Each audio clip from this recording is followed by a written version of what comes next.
Good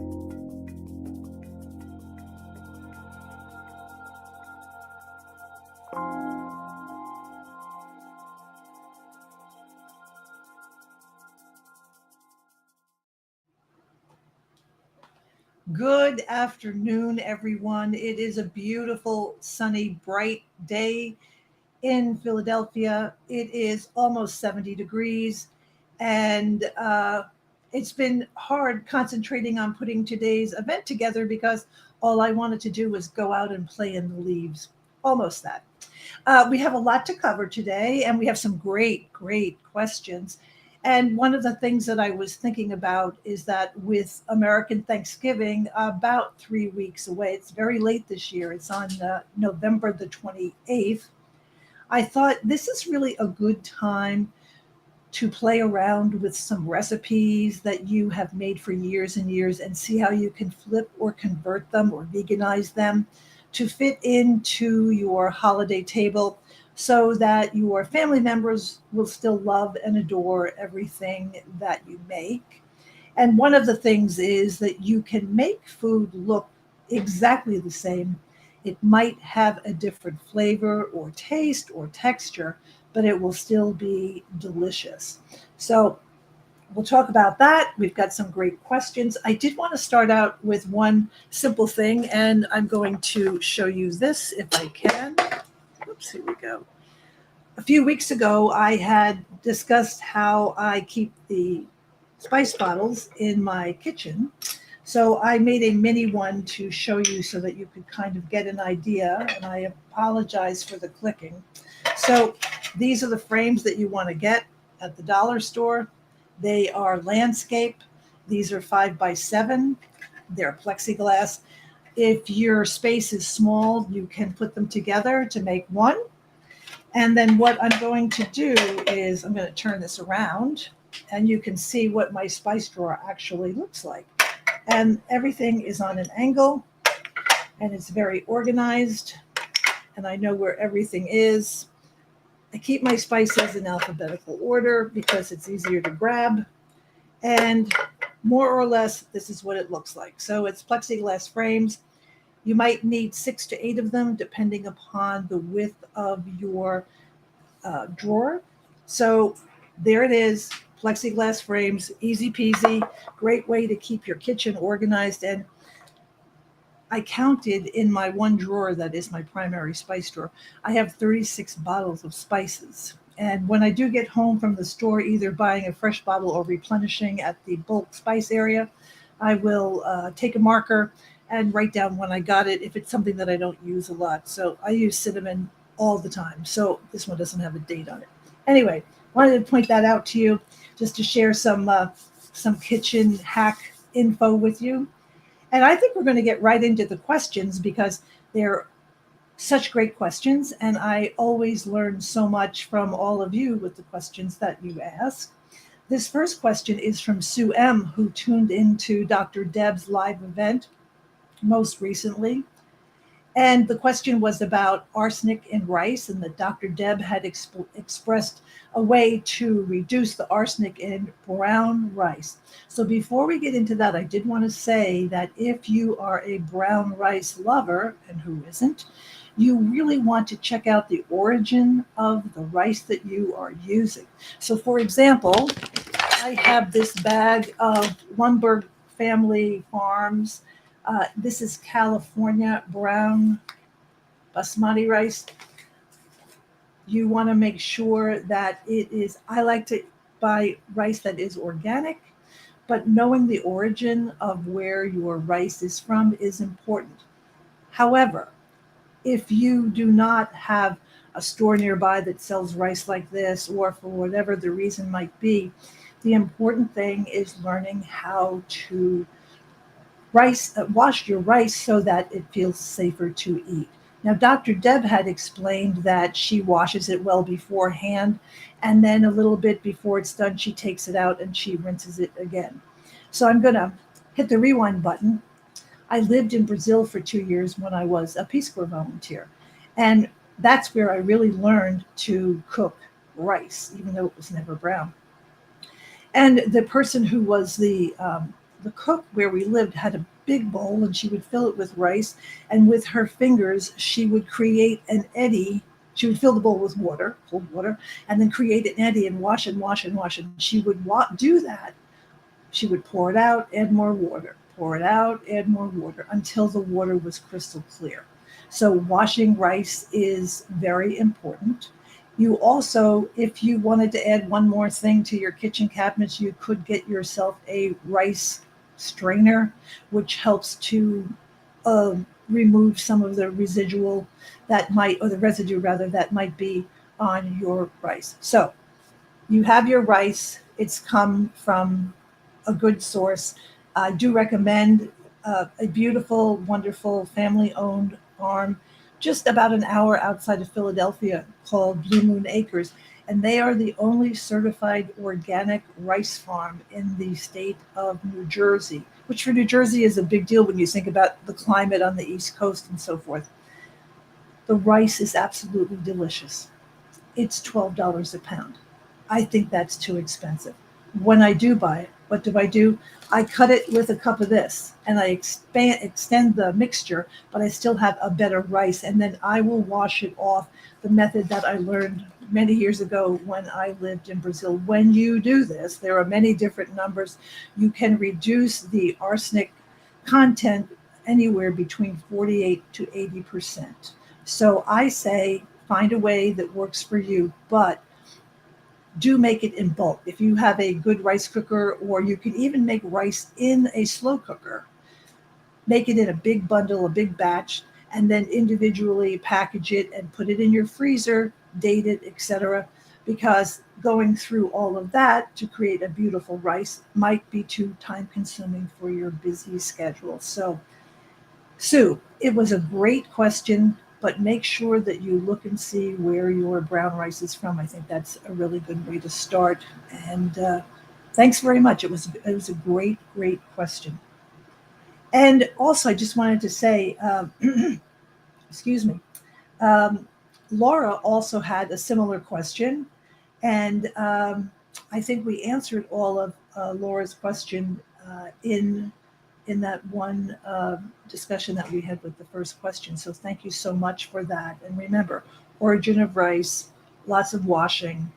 Think about trying it in a slow cooker so you can make a really big batch. So there we go, rice, rice, rice. Our next question is from Gina P. Hi, Gina. How are you today? And her question was about incorporating seitan into dishes and such. So I think that some people think that they need to eat seitan or wheat meat, as it is called in some communities. Wheat meat is very, very versatile. There are many recipes, and I happen to love the brisket, the barbecue brisket one that we use. However, you can use it chopped up in salads. You can grind it and make a pasta sauce out of it. You can grind it and use it as taco filler. I mean, any place that you would use an animal product in a dish, you can grind up your seitan and use it that way. Now, in a little bit, we're going to talk about another avenue of holiday prep, but this is some seitan that I made and I cooked in a mushroom gravy, an oil-free mushroom gravy, and you'll see what we're going to do with that later. That's something you might want to serve when you prepare your Thanksgiving dinner, if that's something that you do. Pardon the clicking and the clacking.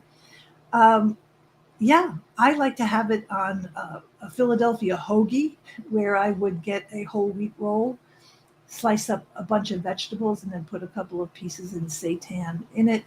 And I think it's a wonderful way to enjoy a dish. And everybody seems to have their own way of making it and their own favorite spices and things like that. So I think that, Gina, you're going to find a way that you like to make it your way, and it'll come out really, really nicely. This is from Cindy K. Should nuts and seeds be stored into the refrigerator? I personally find that they stay much fresher in either the refrigerator or the freezer. Um, You can also put them in your vegetable bin and call it the nut and flour bin. And that's a great way to, they just stay fresher. I did a little experiment, and it's remarkable to see how much longer they last and how much better they taste. So find a container that you like, and I think it's a great way to go. And Cindy, you must be rearranging your kitchen. It sounds like a great question. Cindy has another question about flour, and I go with the same thing. And if you've ever tuned in to any of Chef Fran's events, Chef Fran is the director of our Essential Vegan Desserts program, and she is an expert on everything food storage, nuts, flours, chocolate, other things. So I think she would say the same exact thing. So I'm going to take a little bit of a breather here, and we're going to just talk about Thanksgiving for one little minute. So I don't know how many of you live in Philadelphia or New Jersey or Maryland, Delaware, even as far as Florida now. We have a store called the Wawa. The Wawa is to this part of the country to what Buc-ee's is to the south, or 7-Eleven, or Tesco in England, the little small shops that they have. So at Thanksgiving time, they make a thing called a gobbler. And I was sharing with our producer that people line up for blocks to wait online for getting this sandwich. And I don't even know if it's made of real food, but I did want to show you an option that you could do after your holiday dinner. And here's what I've done. I'm going to hold this up. Hopefully you can all see this. I made some homemade cranberry sauce. What do? You throw a bag of preferably organic raw cranberries into your blender, maybe a quarter of a cup of orange juice and a couple of dates or maple syrup. And then you're just going to pulse it and pulse it and pulse it till it gets good. And when you first finish it, it's going to almost look like a Slurpee. But overnight, you'll see that it really gains some texture to it, and it's very delicious. I made some stuffing, and you can easily make a stuffing with something like, here we go, Ezekiel bread or Ezekiel rolls. You can use any kind of bread. You do not need butter. You do not need oil to make a savory, delicious stuffing. I put some dried cranberries in here, some celery, some onions, a lot of really delicious spices. I made a mushroom gravy. We have a delicious mushroom gravy here at Rouxbe. This has been sitting out for a while, but it had a beautiful texture when it was cooking. And another ingredient to the gobbler is some seitan that I cooked in. Once it was finished baking, I put it into the gravy. I have some collard greens because you always want to make something more nutrient dense than it is. I just sauteed this in maybe an eighth of a cup of stock, and it's very flavorful and delicious. And sorry for the clanking. And last but not least, this is hummus that I seasoned with poultry seasoning and garlic powder, or garlic granules rather, and then made it into a nice mixture, because there are people in the world who don't know how they can live without mayo. And some of the vegan mayos are very high in fat and calories. So doing something like this is still going to create and give it a most delicious flavor. So you have that, and I'm banging this down, sorry about that. The other thing I just wanted to talk about is, if your guests are leaving after dinner and you have a lot of leftovers, you could set up a takeaway bar or a to-go bar where you would have those ingredients out on your table. And these are the rolls that Ezekiel makes. They're really, really delicious, firm, sturdy. They take well to a sandwich that has got gravy and other things on it. The other thing you can do is the beautiful stuffing that I made. You could make waffle stuffing to go, and then you could build your sandwich on that. Now, I did want to show you one interesting thing. So when I was doing some recipe testing with these I added 1 teaspoon of ground flax meal to the stuffing, and I added 3 teaspoons of water, and I mixed it around, and then I used my hands to create a really good mixture. So these have a really nice texture to them. I put them in a little individual waffle iron. They're really tasty. They're really good. However, I want to show you the first one that I made did not have any flax meal in it, and it fell apart a little bit. So I think the flax meal really does help it stay together. The other thing is that if you're making to-go platters or letting your friends or whomever make their own sandwiches, these little 2 ounce or 2 tear cups that you can get at the dollar store, at the grocery store, pack the gravy in here so they don't have a mess when they arrive home. So just a little test now, see what you like. Um, Take that favorite recipe of yours, convert it, and just keep going. And spices, they say variety is the spice of life, but spice is also the life to a plant-based dish that does not have any oil, salt, or sugar in it. So hope you enjoyed that. I have to tell you, I haven't eaten lunch yet, so you know that I will be eating these 1 minute after our event is over today. And if anybody lives near Philadelphia, come to my house. Our next question is from Steve F. Hi, Steve. How are you today? And Steve is asking about roasted cauliflower with veggies that calls for oil to coat. What should he use instead? Well, there are a couple of ways that you can do this. If you have made some delicious, we have so many great oil-free salad dressings here at Rouxbe. So I'm thinking off the top of my head, if you took the lemon vinaigrette, and that dressing takes 2 seconds to make, and you coated your cauliflower with that, it would have such a delicious flavor. Some of the feedback that I get when I read the roasted cauliflower assignment is that people say that for the first time, they have been able to truly taste what a vegetable tastes like. But you could also use stock, you could also use broth. I like a salad dressing because it kind of coats it a little bit and it becomes very, very flavorful.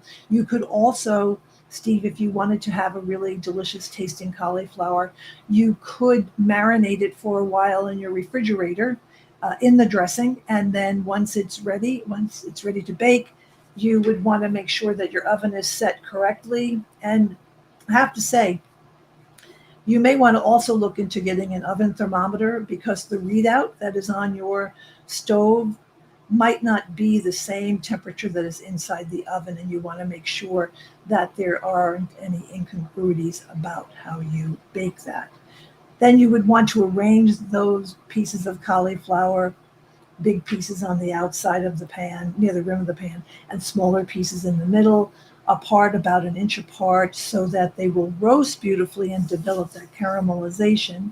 Because when vegetables are packed too tightly in a roasting pan, they will steam rather than roast and get that nice mahogany brown color that you're looking for.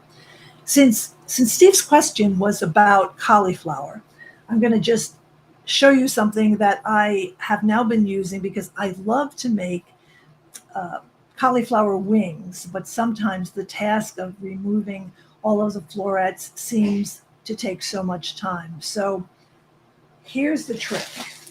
You take some cauliflower, you put it in a bag or wrap it in saran wrap or whatever you choose to use, and then you hold it tightly inside this bag and you bang it down, and then you turn it at a 90-degree angle and you bang it down again, and you bang it about 4 or 5 times.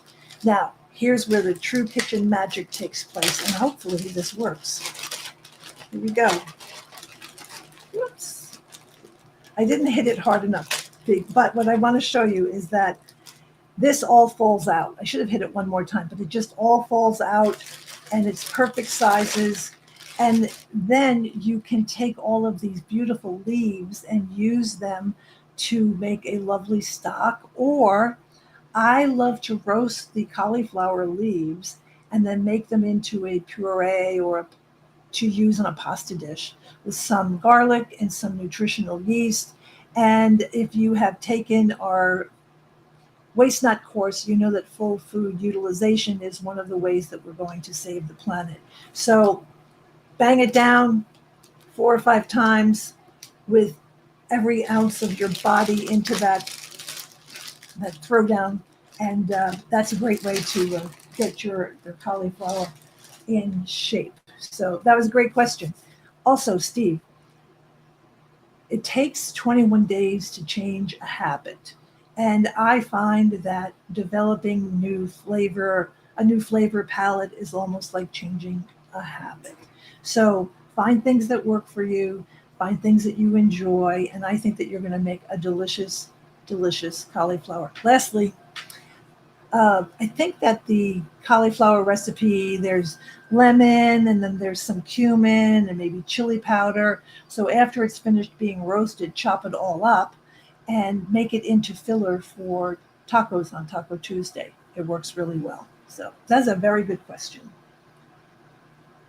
So this question is from Erica. Hello, Erica. It's about cooking without oil and what do you do when you bake.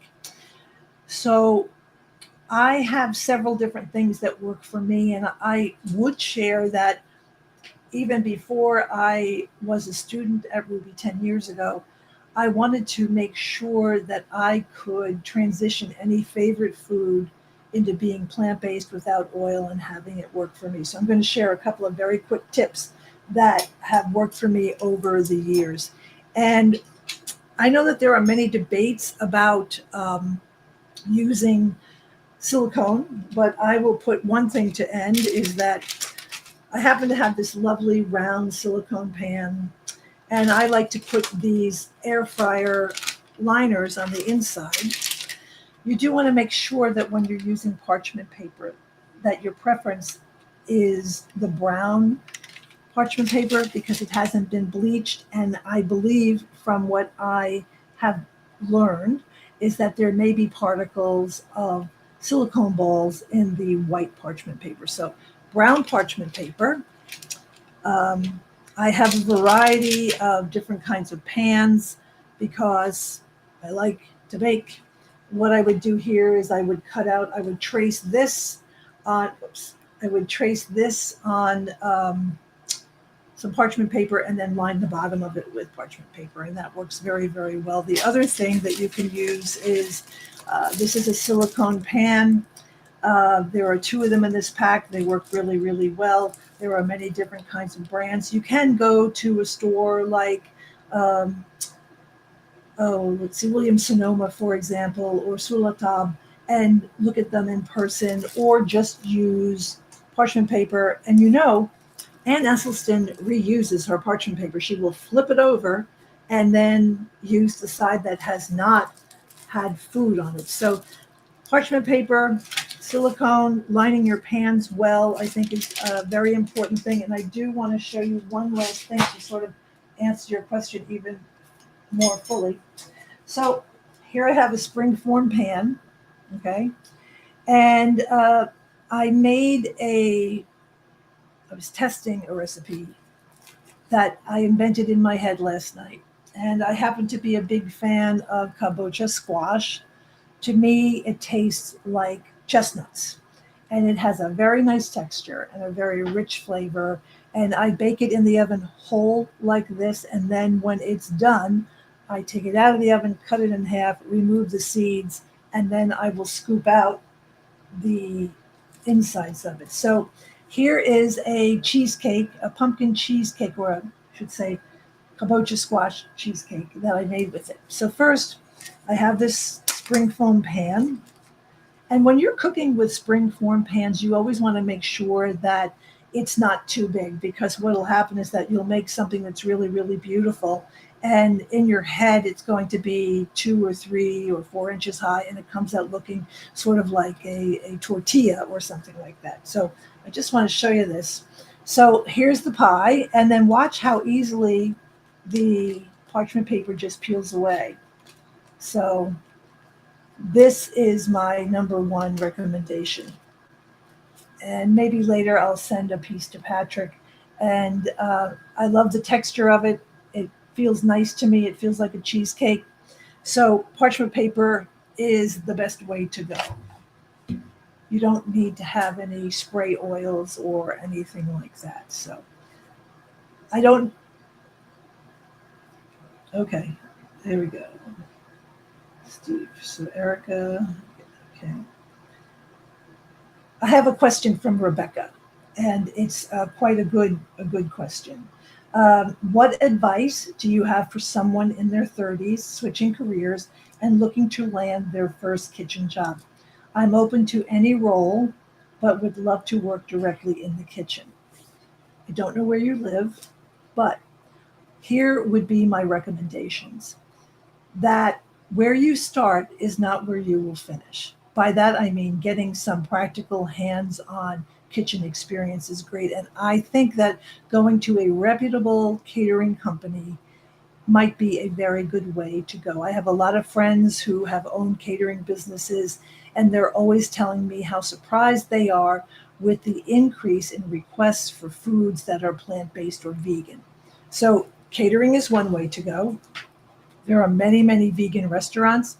And when I was thinking about this question, Rebecca, it made me think of many, many years ago when I was in undergraduate school, and it was time for me to do my practicum. And our professor said that we had to find our practicum on our own. And I hand wrote a letter to the director of the most prestigious hospital in the Philadelphia region saying that I was an undergraduate student in public health, and here's what I enjoy doing. And I told her what my GPA was. Um, and she had me come in for an interview. And then I did my whole semester practicum with her. And then she offered me a job when I graduated. So I think a nice letter to anybody who you follow on social media, to anybody whose food you love, as long as they get to see your passion for the plant based foods that are important in everybody's diet. I think that is a great way to go. And I also was thinking about this because when I finished Rouxbe, I had a friend who owned a vegan restaurant at the time. And I went to him and said, so I really want to learn how to work the back of the house. I'll wash dishes, et cetera, et cetera. And he said, well, we could put up pop-up dinners together. And this is before pop-ups were popular. So I did that with him for, maybe about 2 years. So just follow your passion, follow your heart, have a good resume, and keep up on your social media because I have also seen many, many people get jobs that way. And if you have any specific questions, feel free to contact me at Char at Rouxbe, Char, Rouxbe.com. I love questions like that. I was just thinking of something funny, and I'll tell you what I'm going to tell you in 1 second what that is. That here I am minding my own business, and I got a call not too long ago from a local community college, and they are adding plant forward classes to their culinary program. And they asked me if I could, they asked me if I could send them my resume because they were really interested in how I could work with them. So you just keep going and you just follow your heart and follow your passion and love what you do. And I hope that that's something that you feel when you interact with your instructors, whether it be in an assignment or a private email or whatever. So great question. The next question is from Maurice, and Maurice has enjoyed the Forks Over Knives class. I love the Forks Over Knives class. And his question is wanting to know who our chief competition is so that he can get an additional perspective because he liked the course at Rouxbe. Well, thank you very much, Maurice.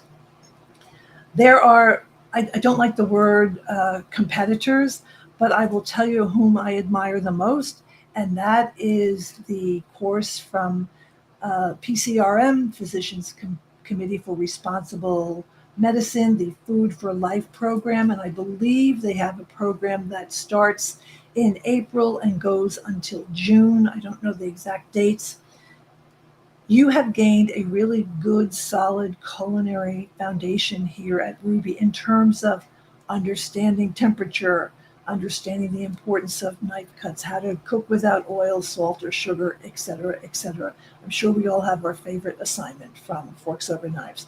So the other, going to someplace like Fit for Life, Food for Life is a great idea. And we have many, many graduates who finished here and then went to PCRM. So that might be something for you to look into and to continue. The other thing is we also have a good amount of Forks Over Knives students who decide that they want to participate in the Plant Pro program. And so that might be another avenue for you to look into. And I will say this, Rouxbe has been around for almost 20 years. So I think that looking at the history and the success of so many of our students, I think that's another avenue that you could also take. So Maurice, I remember you and I always love reviewing your work. So that's very, very good. Thanks. The next question is from Pauline. Hi, Pauline. How are you today? She recently got some spices from Burlap and Barrel. They are amazing. She puts it in her morning oatmeal. That's good. That's very, very nice. Do you add it? Well, I add it after it's finished being cooked because sometimes I don't. I'm not a food scientist. I don't know what heat does to it, so I add it in, and it still gives it a really nice, delicious flavor. In fact, we'll talk about this in a little bit, but this is. My dad was Jim Nolan. Everybody loved his sweet potato and apple casserole that must have had 45 pounds of butter in it and other things and marshmallows. So this is a totally plant-based version that has apples and sweet potatoes and these vegan mushrooms. I'm sorry, vegan marshmallows that we'll talk about in a second. But this, when it came out of the oven, I sprinkled it with the buffalo ginger from Burlap and Barrel, and it was really, really delicious. So, yeah, I think that's a great question. That's a very good question.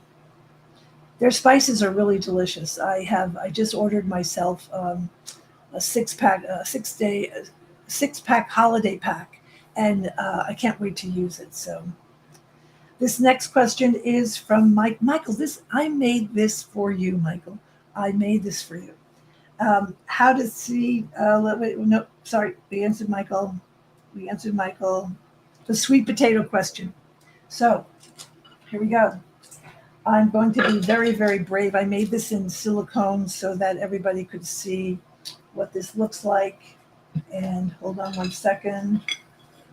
This should come out very easily. Let's see how it looks. Oh, it's looking beautiful, actually.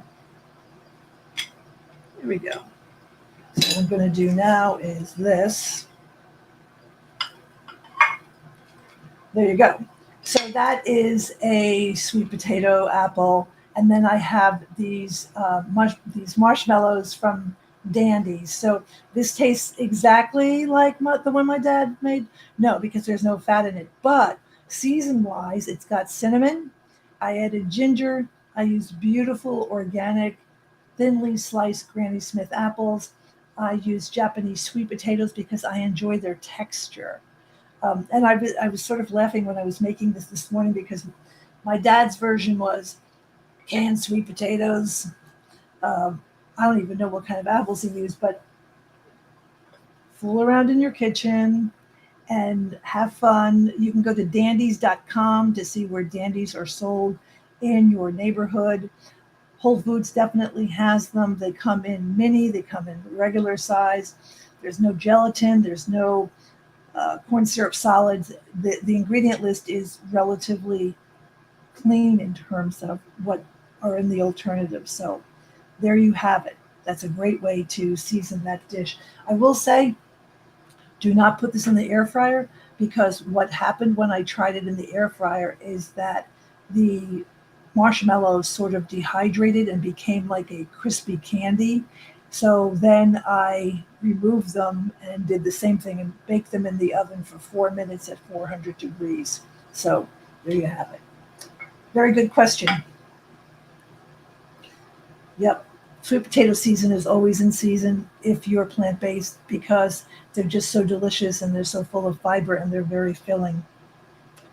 This next one is from Ruth Thompson, who has a question wanting to know, do you have any advice for a senior high school student who is wanting to do cooking and baking for a career? Would you recommend culinary school? Could you talk about your experience as a chef?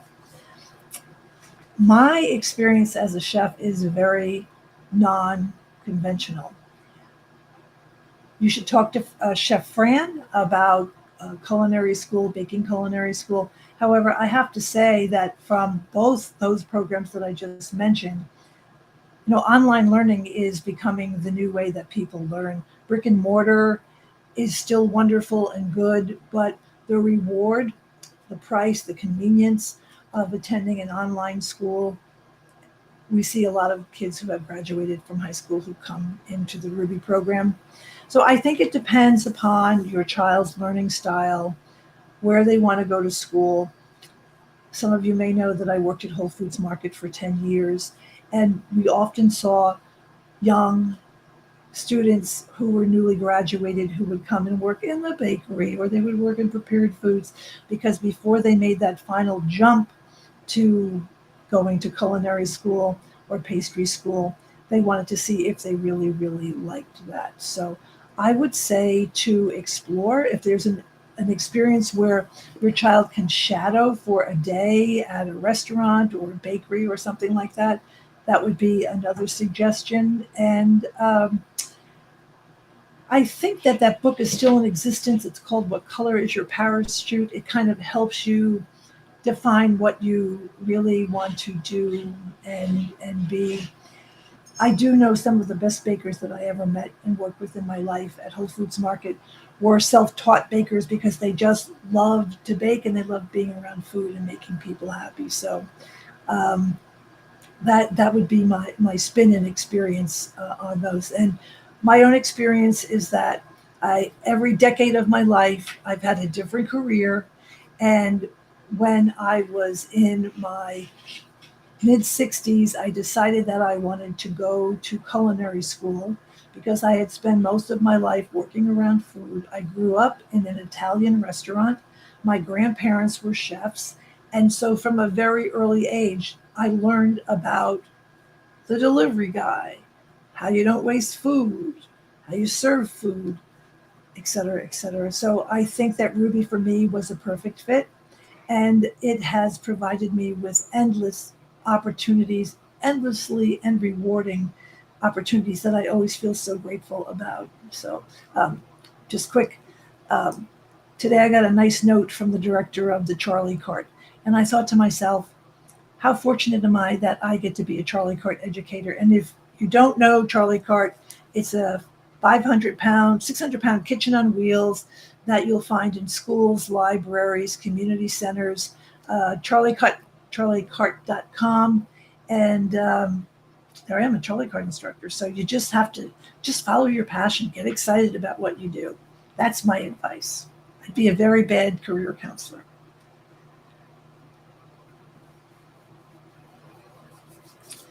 This is a great question and so practical, Denise. She's looking for a favorite dish to make so she can go to eat in an emergency or something like that. This is where a crock pot really does come in handy in terms of making a lentil soup, a lentil stew, chili sin carne, chili without meat, et cetera, bean-based lentils, whether you use tofu or not or whatever. So I think that finding things that you like and veganizing them. Now that soup season is here, I make a different soup every week, and we'll have it for lunch and dinner a couple of nights a week with a big salad or different vegetables or whatever. So find what you like, find a way to veganize it, enjoy it, share it with others. If you're not sure how good something is, share it with a friend or a neighbor and ask them for some honest feedback. They always give honest feedback. And I'm just trying, I do like making chili and I like making soups.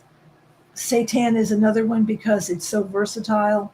Oh, and not to forget the bounty of fresh produce that's available 365 days a year because there's always something delicious. So there we go.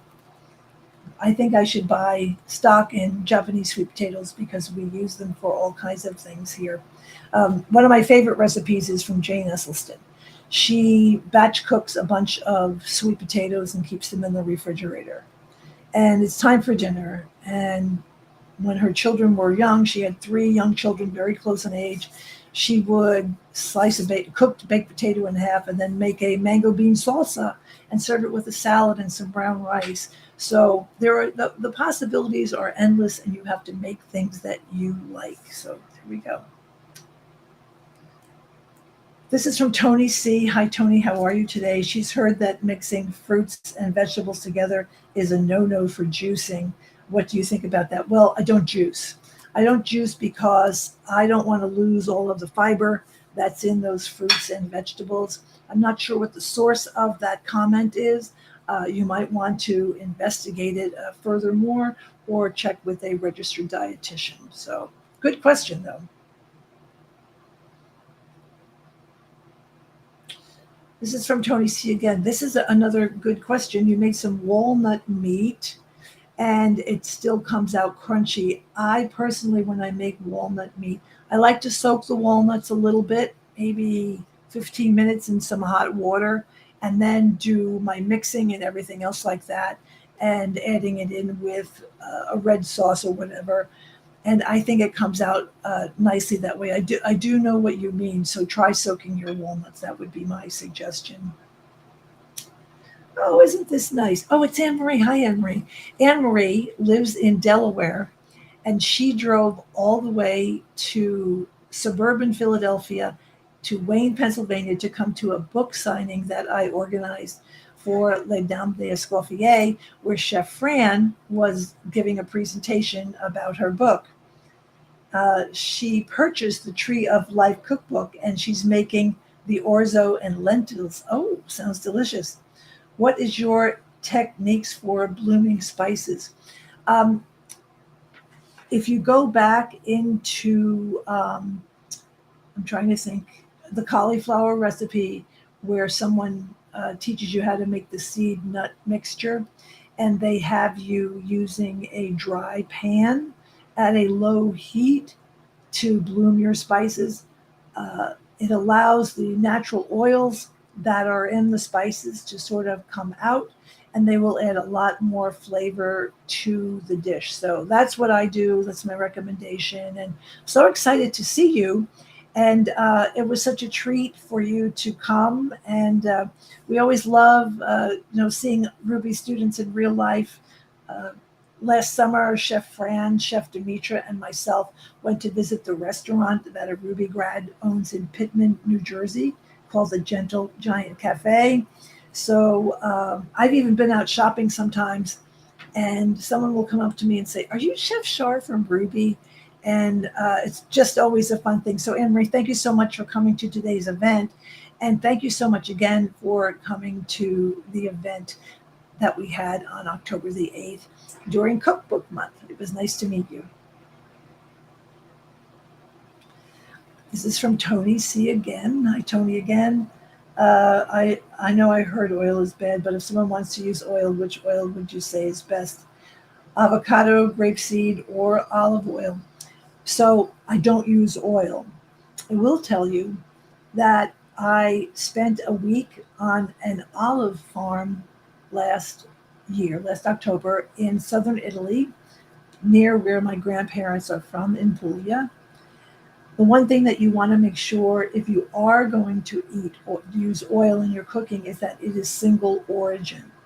Sometimes you'll go to the grocery store and you'll see a magnificent bottle of olive oil, and then it will say countries of origin and it will list 5 countries. So listing one farmer on the back of an olive oil bottle is your best bet. But I'm not really qualified to answer the question of your variety there, because oil is just something that I have learned to cook without. So that's that. But it's a great question. For the record, Tony, I stayed in a town called Mola de Bari at a farm called Cucina in Massaria. And it was the best week of my life because I got to see all of the beautiful recipes that my grandparents taught us to make. And I made my own food and I made it without oil. And interestingly enough, Dr. Esselstyn's book, Prevent and Reverse Heart Disease, has been translated into Italian. And I have a copy of it. And next time I go to Italy, I'm definitely taking it with me. Thank you so much for the good question. For the sweet potato pie, would you suggest a flaxseed or unsweetened applesauce? For the pie that I made, I used silken tofu, and the silken tofu, and I used a half a cup of raw cashews that I had soaked for about an hour in some hot water. And I did not use flax meal, and I'm going to tell you the reason why. I have some food detectives in my house who, when they see a fleck of flax meal, say that 3 times fast, when they see a fleck of flax meal in any recipe, they kind of get a little ooey over it. So I've learned to do other things, and the silken tofu did a great job, but it has to be silken because silken is so nice and silky and smooth. So that would be my recommendation. But you could try either one, whatever you like to cook with best would certainly be good. Another good question. This is from We'll See. I may have the chance to introduce whole food plant based, no SOS to the staff at a regenerative farming not for profit.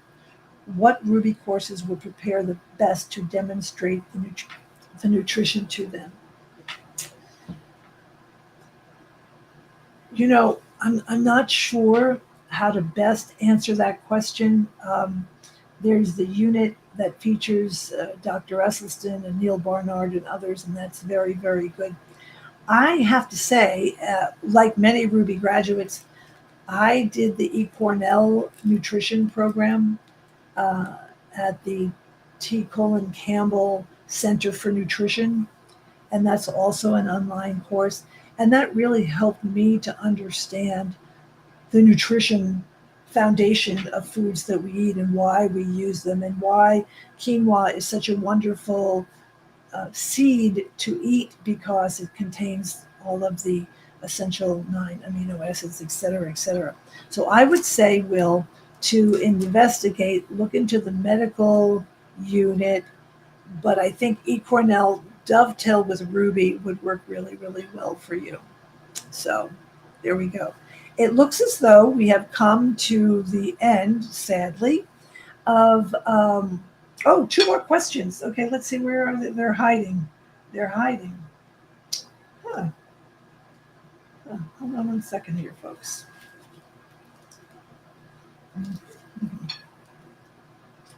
Let's see. Here we go. I that would be great. That would be great, Patrick. Thank you.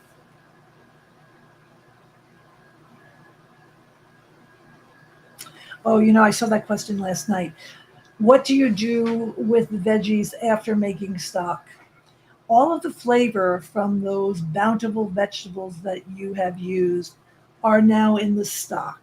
So those vegetables have no flavor to them. So there are 3 things, one of 3 things you can do. One is I like to mash them up and put them in my dog's food just because it gives a little bit more fullness to what he's eating. You can compost them, or you can take them and chop them finely to add to a homemade veggie burger that you're making just to give you a little bit more texture. But as far as flavor, you're not going to find too much there. So that is my recommendation to that. And you know what's funny about that question? I asked that same exact question when I was a Ruby student to one of the instructors. And when that person said there's nothing you can do with them because there is no flavor, and he was right when he gave me that information. So very good question. And the next question.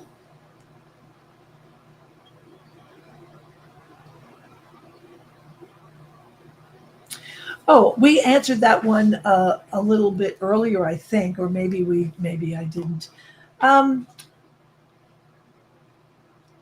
Salad dressing, spices, herbs. You can grate with a microplane things like fresh garlic. You can use a little bit of nutmeg. I think that, it always comes back to what do you like to eat? What are your favorite flavor senses? So the other thing that you could use is if you're making, let's say, a Thai dish or something like that, making a peanut butter sauce of some kind. And that's easy peasy. It would be peanut butter or peanut butter flour, some rice wine vinegar, and a little bit of either tamari, soy sauce, or Bragg's amino to give you that salty flavor, and mix them up. And then you can pour it on there. We had spoken about cauliflower earlier, about letting it marinate in those things as well. So, um, again, going back to finding things that you like and making sure that your oven has that right temperature, because if your vegetables are roasted really well and caramelized beautifully, you're going to really notice the sugar in those vegetables and how good they taste. But I like that lemon vinaigrette that I mentioned earlier as well. So, anyway, I think, first of all, thank you so much for the great questions. So, you've got 3 weeks until Thanksgiving. Start thinking about things that you enjoy to make, and think about ways to incorporate flavors from your past into making something plant based. And I personally don't like them, but I do know a lot of plant based chefs who will use extracts. Like apparently McCormick makes a butter extract, which I've never used. But if this is your first Thanksgiving without being eating, something like butter, you might want to try that if you're whole food plant based, no oil. Anyway, that's it for now. I'm going to go make myself a gobbler for lunch. I'm going to get my new bicycle helmet on. I'm going to go for a great bike ride today.